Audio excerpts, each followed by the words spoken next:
bienvenue dans les Plumes d'Aïssata. Ici on parle lecture, écriture, art et culture. Je suis contente de te retrouver avec cette nouvelle vidéo et cette première de la rentrée.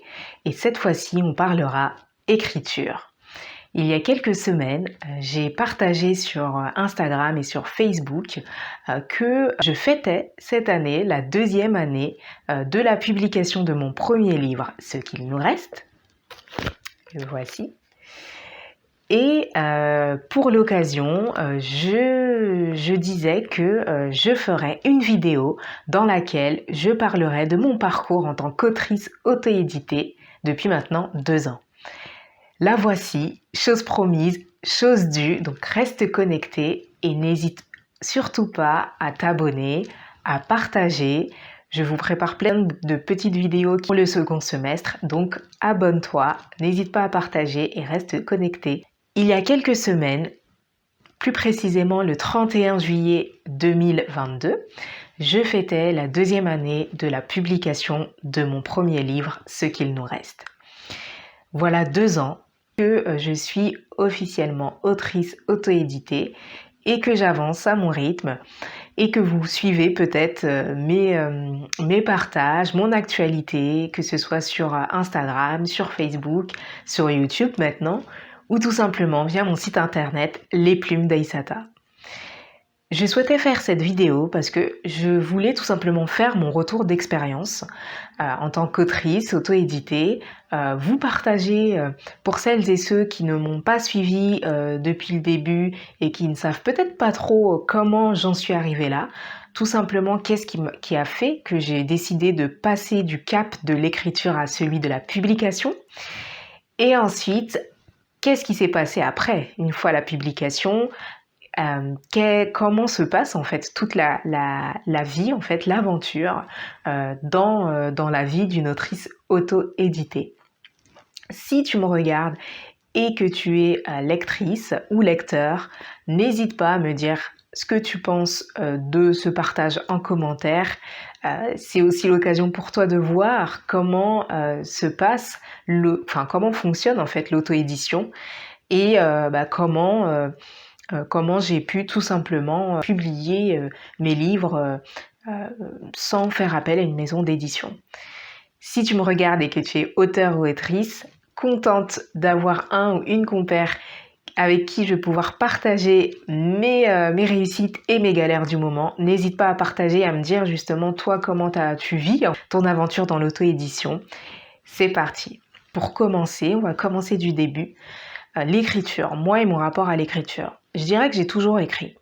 Je me suis, depuis que j'ai appris en tout cas à écrire, j'ai toujours aimé ça. J'ai toujours aimé écrire. Je me souviens même que les cours de français, d'apprentissage de français à l'école, j'aimais beaucoup, juste pour le fait d'écrire. Et ensuite, j'ai toujours écrit, que ce soit des poèmes, des nouvelles, que ce soit des BD aussi. De façon générale, j'étais beaucoup portée par l'écriture et l'art.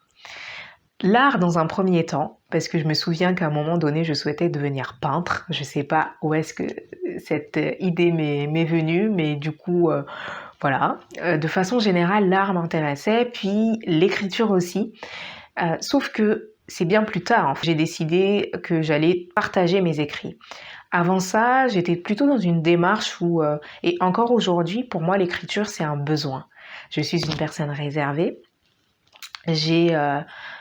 J'aime beaucoup me questionner en fait sur plein de choses de la vie, que ce soit des choses assez banales, des questionnements existentiels, plus profonds. Et c'est vrai que l'écriture me permettait d'exprimer tout simplement ça. Je suis aussi quelqu'un de créatif, j'ai beaucoup d'idées, beaucoup de questionnements, et afin de ne pas me perdre justement, l'écriture m'aidait beaucoup à ce niveau-là.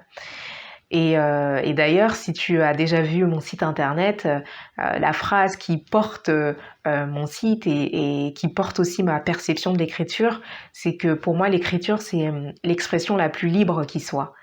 En tout cas, c'est comme ça que moi je l'aperçois, avant même de partager des écrits, des romans, des recueils.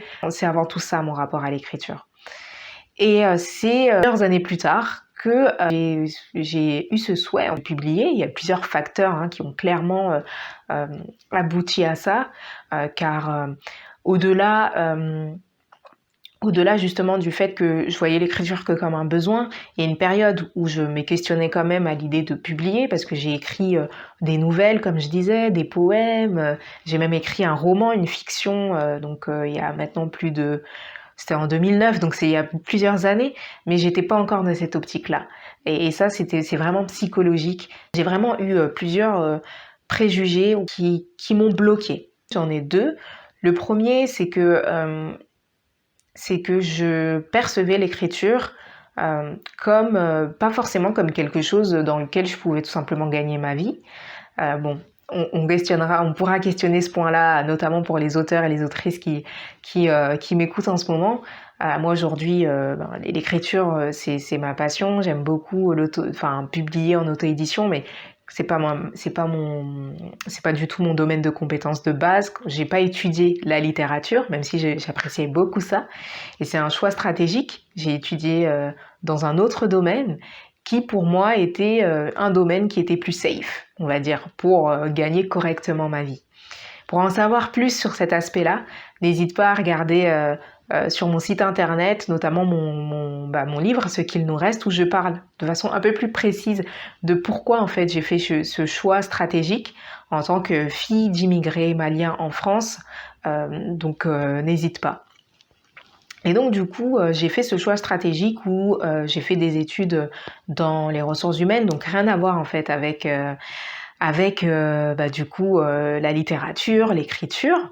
Et parce que voilà, c'était pas forcément pour moi, je me disais l'écriture ça va être une passion. Je vais pas forcément essayer de vivre de ça. Deuxième chose, plus un préjugé et beaucoup plus marquant, c'est que moi j'avais des préjugés en tant que personne noire. Ça va peut-être choquer certaines personnes ou étonner, ou peut-être pas forcément. Les préjugés que je pouvais avoir du fait de ce que je voyais et de ce que je ne voyais pas surtout, en fait. C'est que j'avais ce préjugé que l'écriture, la littérature, tous ces domaines-là n'étaient pas forcément des domaines qu'on attribuerait, qui sont des centres d'intérêt de noirs. Et ça m'a bouffé quand même parce que du coup moi comme je vous disais depuis que je suis plus jeune j'écris, j'aime bien. Alors la lecture ça arrivait bien plus tard. C'est l'écriture de base que j'aimais beaucoup, l'art aussi de façon générale. Et c'est vrai que j'entendais ça. Et en parallèle, j'aimais ça, donc il y avait une dissonance en fait entre les deux, entre ce que j'aimais et ce que je pensais que en tant que personne noire, il faudrait qu'on aime ou pas. Et deuxième chose, c'est que ce qui renforçait aussi cette croyance-là en moi, c'est que je connaissais, à l'époque c'était en 2009, 2008-2009 où j'avais écrit ma première fiction, où j'esquissais, je pensais tout juste à me dire pourquoi pas publier. Et c'était vraiment le début. Je voyais tout simplement, je connaissais pas, je voyais pas d'auteurs noirs, africains, que ce soit africains ou des personnes qui sont nées en France et qui ont vécu en France mais qui écrivent, j'en connaissais pas, j'en voyais pas. Plusieurs facteurs, plusieurs événements dans ma vie, notamment un questionnement identitaire par rapport à mes origines maliennes qui a fait que j'ai souhaité en savoir plus et donc j'ai développé des connaissances, j'ai développé tout simplement, j'étais curieuse de connaître d'où je venais et c'est comme ça que j'ai commencé à découvrir des auteurs africains, des autrices africaines, des romancières, des romanciers, des poètes. Là, il y a eu un changement un gros changement en fait dans ma perception de l'écriture, de moi en tant que personne appréciant la littérature, appréciant l'écriture. Là, il y a eu une serrure en fait, qui s'est débloquée. C'était en 2013. À partir de 2013, donc il y a eu aussi des voyages entre-temps. J'ai vraiment passé du cap de l'écriture à la publication au moment où j'ai eu cette idée en fait, de publier mon premier livre, Ce qu'il nous reste. Et donc là, c'était aux alentours de 2016-2017. Et donc à cette période-là, j'avais lu un livre d'un auteur malien, Amadou Ampateba. Et à ce moment-là que je me suis dit, pourquoi pas ? Et j'ai commencé l'aventure dans l'auto-édition. L'auto-édition, j'en suis venue justement à choisir l'auto-édition après de nombreuses recherches. Et il y a plusieurs facteurs à prendre en compte à partir du moment où on souhaite s'auto-éditer. Moi, le choix, c'est un choix personnel parce que l'histoire que je raconte est une histoire personnelle. Ce sont des parcours de vie qui sont inspirés de la vie de mes parents et de la mienne. Donc, je souhaitais conserver mes droits. Il y a deux choses que je dois retenir, c'est que il faut consacrer du temps, voire parfois même de l'argent. Pourquoi je dis ça?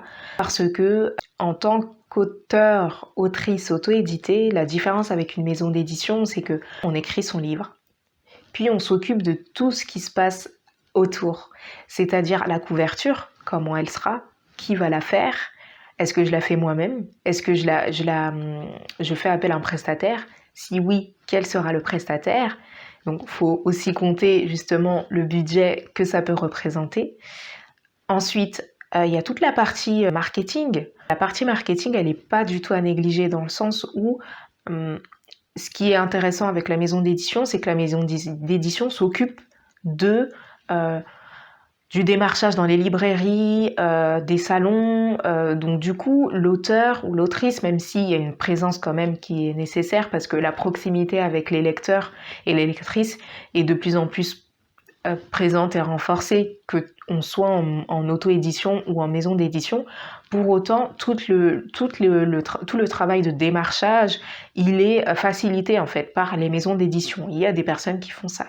En tant qu'auteur ou autrice auto-éditée, on gère toute cette partie-là. On gère le démarchage des librairies, les plateformes en fait qui vont publier nos livres. S'il y a un format particulier, le format, soit on le fait nous-mêmes, soit on fait appel à un prestataire. Toute la partie légale aussi, par rapport à l'édition, il y a des numéros spécifiques à déclarer pour nos livres. Il y a les livres à déclarer. En fait, il y a plein de choses, que ce soit au niveau marketing, que ce soit au niveau administratif, que ce soit au niveau financier, que l'on doit gérer en tant qu'auteur ou autrice. Donc en fait, en tant qu'auto-édité, on est des auto-entrepreneurs. Officiellement, je peux dire pour le coup que je suis auto-entrepreneuse parce que les plumes d'Aïssata sont aujourd'hui une marque commerciale. Pour autant, quand j'ai débuté, je ne savais pas, je tâtonnais, je cherchais, c'était compliqué parce que je ne connaissais pas, je découvrais. Cela ne me faisait pas peur aussi parce que c'est des choses que j'aime bien faire, j'aime bien découvrir. Je suis quelqu'un de patiente, il en faut de la patience. Et c'est vrai qu'il faut être quand même persévérant aussi. J'ai pas parlé de la correction, mais la correction aussi, c'est quelque chose aussi à prendre en compte. Pour le coup, on fait appel à un ou une prestataire, donc il y a des allers-retours à faire. Donc ça aussi, c'est plein de choses à prendre en compte. Et moi, comme j'ai dit, il faut consacrer du temps, voire même de l'argent. C'est deux conseils que je donnerais pour ma part. Pour autant, j'ai beaucoup appris. Ce que j'ai appris, c'est que déjà, je connaissais pas forcément, voire pas du tout le domaine de l'auto-édition, de l'édition de façon générale. Donc, le fait d'effectuer des recherches, ça m'a permis justement de développer mes compétences sur cette partie-là, de développer également mes compétences en tant que auto-entrepreneuse, clairement, parce que là, j'ai vraiment eu plusieurs casquettes. Moi, c'est quelque chose qui m'intéresse de base, de connaître, d'apprendre. La curiosité aussi aide. Pour autant, c'est du temps qu'il faut consacrer à accumuler du savoir, à apprendre des choses. Donc ça, c'est quelque chose que j'ai beaucoup appris à plusieurs niveaux, au niveau financier, au niveau, comme je disais, gérer son budget, au niveau marketing, voilà, vraiment à tous les niveaux, les réseaux, la gestion de ces réseaux sociaux, la création de mon site internet, voilà, c'est plein de choses qui sont intéressantes parce qu'on acquiert en fait différentes compétences. Autre chose au niveau plus personnel, parce que je dois dire que pour aussi passer du cap de l'écriture à la publication, j'ai dû travailler mon mindset, clairement. Et je dirais que l'élément sur lequel j'ai le plus travaillé, c'est le fait de me mettre en avant. En général, les personnes qui me connaissent depuis longtemps, elles savent que je suis quelqu'un de réservé, je suis quelqu'un de discret. J'aime bien parler. Pour autant, il y a des périodes où j'aime moins parler. J'ai un monde intérieur riche et globalement, je vais être plutôt discrète. Et donc, c'est vrai que je me mets pas spécifiquement en avant, euh, même si ça me dérangerait pas de le faire. J'en ai pas peur spécifiquement, mais c'est pas ma personnalité. Pour autant, le fait d'être en auto-édition plus spécifiquement, on peut pas se cacher en fait derrière une maison d'édition. Et je dirais que à l'heure actuelle, c'est autant vrai, c'est aussi vrai aujourd'hui pour une maison d'édition parce que les auteurs sont de plus en plus sollicités, ont aussi leur propre réseau et il y a ce rapport de proximité, comme je disais tout à l'heure, qui est de plus en plus important. Mais ce que je veux dire, c'est que en auto-édition, vu qu'on gère vraiment tout de A à Z, les réseaux sociaux. Donc moi j'en avais des persos, n'alimentaient pas énormément mes réseaux sociaux perso. Euh, donc du coup là j'ai dû tout simplement me mettre en avant, marketer mon travail, sortir aussi de ma réserve aussi parce que enfin j'aime discuter, j'aime beaucoup échanger, parfois même je peux être assez bavarde sur certains sujets, mais c'est vrai qu'il y a des périodes où j'aime moins le faire. Donc là, j'essaie quand même de garder mon authenticité. Pour autant, les réseaux, ça nécessite quand même de pouvoir marketer tout simplement son travail. Et en tant qu'auteur, on a sans doute pas tous et toutes, en tout cas moi c'était le cas pour moi, j'avais pas forcément ce côté-là en fait. Je l'avais au niveau des études parce que j'ai étudié de la communication, mais c'était pas dans ma personnalité. Et j'ai beaucoup appris à ce niveau-là parce que ça m'a permis tout simplement de me mettre en avant, de développer en parallèle du coup ma confiance en moi-même. Euh, et ça, c'est juste génial. Donc voilà, c'est autre chose. C'était important pour moi de changer, de se dire que on a également cette casquette de commercial en tant qu'auteur auto-édité. On n'est pas que auteur. J'ai terminé avec la dernière phase parce que une fois justement qu'il y a eu toute cette période, on va dire euh, de, de, de réalisation, de publication, enfin, j'ai pas parlé encore de la publication, mais plus par rapport aux coulisses de l'auto-édition. La publication est là, donc là, on est dans une autre phase. Donc là, c'est la phase, je dirais, d'enrichissement, enfin, je dirais de partage. C'est vraiment ça, une phase de partage et une phase que moi j'apprécie particulièrement parce que ça me permet tout simplement de me confronter au retour des lecteurs et des lectrices, de savoir en fait ce que moi j'ai écrit dans mon coin pendant plusieurs années. Est-ce que comment c'est perçu? Et les salons, ça a été vraiment quelque chose de révélateur pour moi, de pouvoir partager son livre, de pouvoir échanger en fait avec des lecteurs, des lectrices ou même des personnes qui sont amoureux de littérature.